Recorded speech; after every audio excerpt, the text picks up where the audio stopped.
Portrait of an ENFJ. ENFJs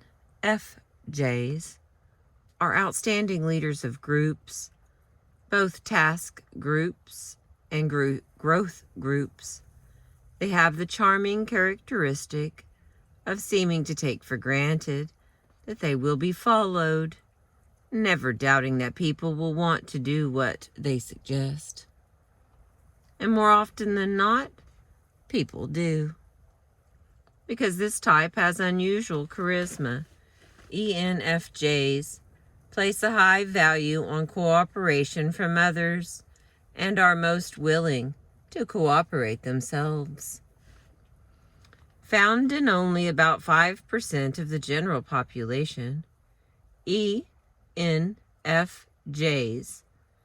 place people as being of highest importance and priority. As a result,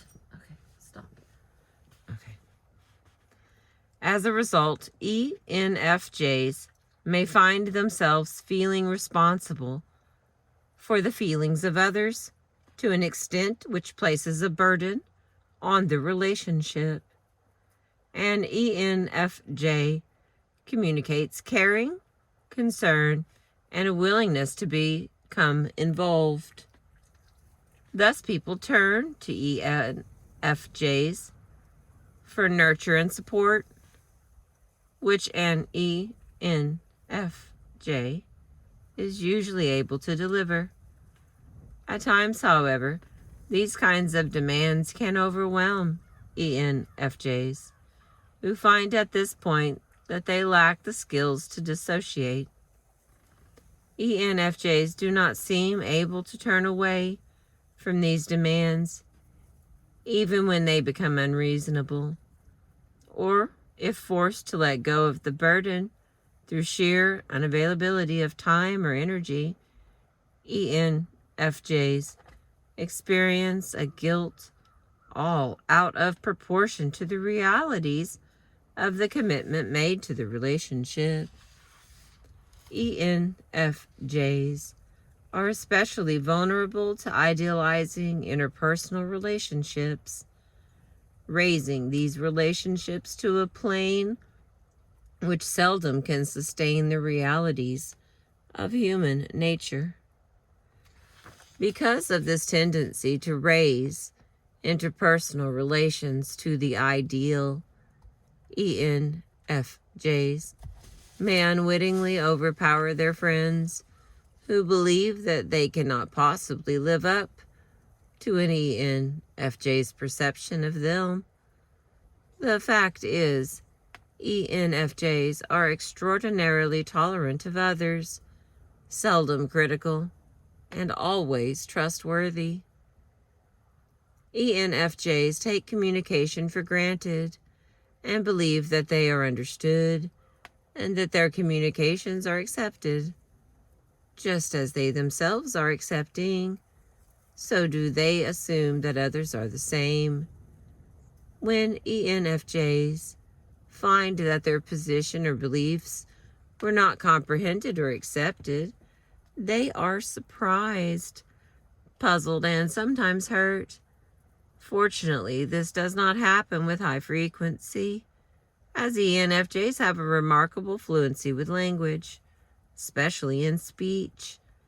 They are particularly adept when communicating face-to-face as opposed to communicating in writing. They are influential, therefore in groups, having no hesitation about speaking out, no matter how large or small the group may be. ENFJs have an unusual ability to relate to others with empathy, taking into themselves the characteristics, emotions, and beliefs of others.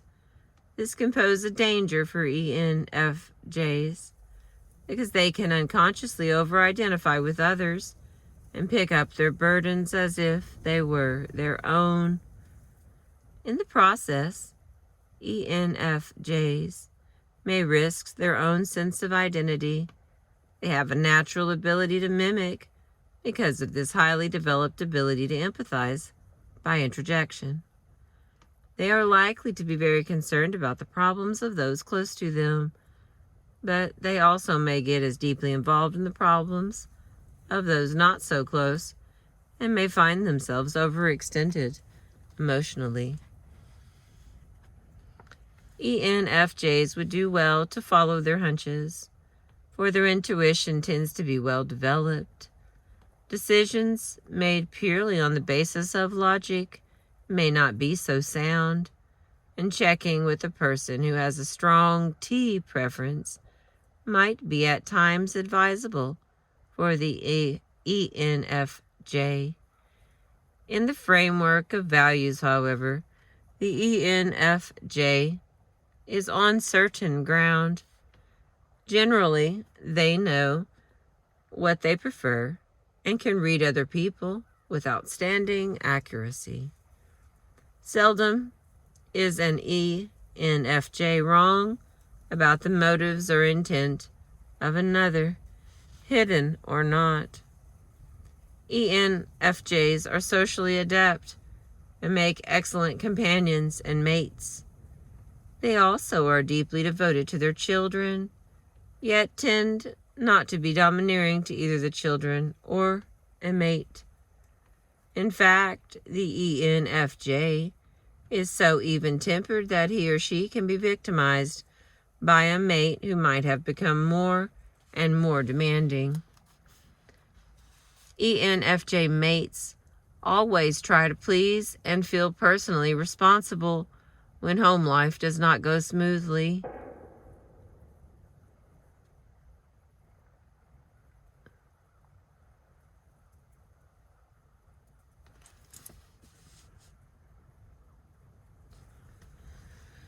Okay. 20 minutes to 9, and that was a big shotgun sound.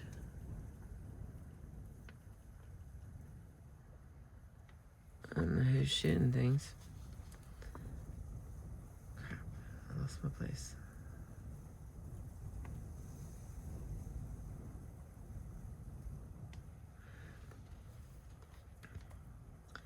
They are tireless in their efforts to see that it does, providing generously from available income, time, and energy.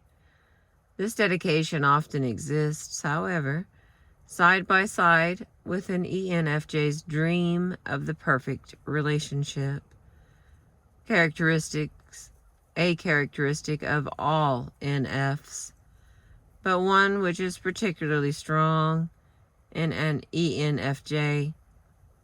Thus, an ENFJ has that longing for the ideal that results in a vague dissatisfaction with whatever is in the way of relationships, mating as well as friendship.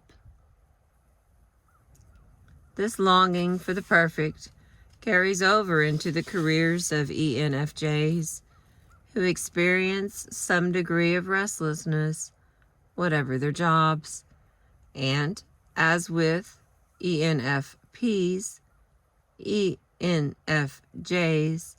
have a wide range of occupations which offer success.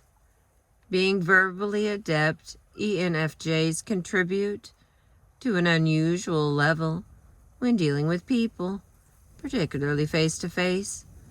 The media, the ministry, and the stage and screen are populated with successful ENFJs. They make superior therapists, charismatic teachers, excellent executives, and personalized salespersons, areas that would not permit utilization of the interactional talents of the ENFJs. For example, accounting should be avoided. Otherwise, almost any people-to-people occupation where personal, sustained contact is involved capitalizes on the personality of an ENFJ. All right, one more paragraph. ENFJs like to have things settled and organized. They prefer to plan both work and social engagements ahead and tend to be absolutely reliable in honoring these commitments.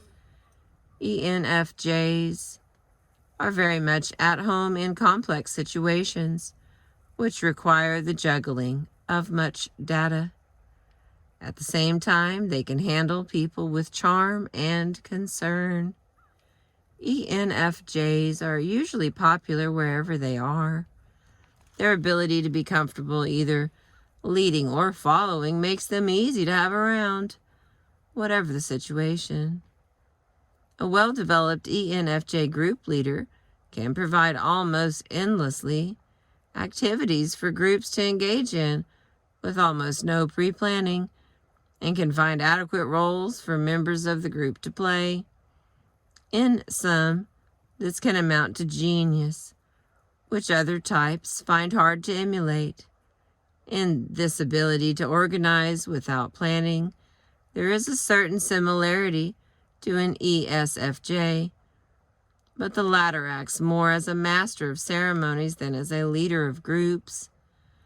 The ESFJ is more of a recreational leader who ensures that each member has fun at a party and that the right things are expressed at social occasions, especially institutional social occasions, such as weddings, funerals, parties, and the like. ENFJs, just like the ESFJs, value harmonious human relations above all else, but ENFJs are not so easily crushed by indifference as are ESFJs, and are more independent of others' valuations. All right. Thank you for listening. I appreciate you.